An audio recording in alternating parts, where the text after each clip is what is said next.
ngeen di mi def man de bëgg naa la xayrul anbiyaay xayrul anbiyaay borom Madina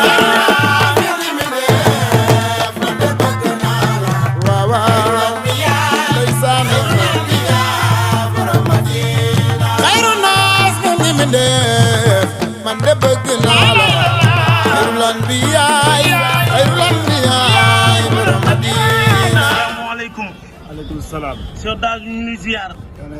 di la nuyu. di la màggal. waa Cheikh Daara dama gis mbooloo mi kat. mu doon la laaj du waral mbooloo mi. waaw macha allah sëriñ bi ñu ngi ziar baax di la jox sa nekk ci préparation Sorano bi rek incha allah. bis bi nga xam ne bisu Seydina Mouhamed la. sallallahu alayhi wa sallam. waaye bisu sargal maam Cheikh Makhtar. ñu koy amalee fële ca Sorano muy le 5 juin. bu ngeen gisee mbooloo mi xam ne waa Thiaro ñoo jug teel ko seen bopp. préparé ko ni jël si ma sama kër ni ma faaw ma génn. ñu ànd def benn tournée incha allah yëgal ko waa Thiaro yëpp. waaw lii moo waral li ci des nag mooy incha allah Sorano bi lépp luñ ci def dañ ko def addiyee Seydina Mouhamed. entrée gratuite la. ma incha allah bëgg nañ am ay oto yu yóbbu nit ñi di leen indi incha allahu sañse rek lañ sant ñëpp entrée ba gratuite la ñu def ko addiyee Seydina Mouhamed.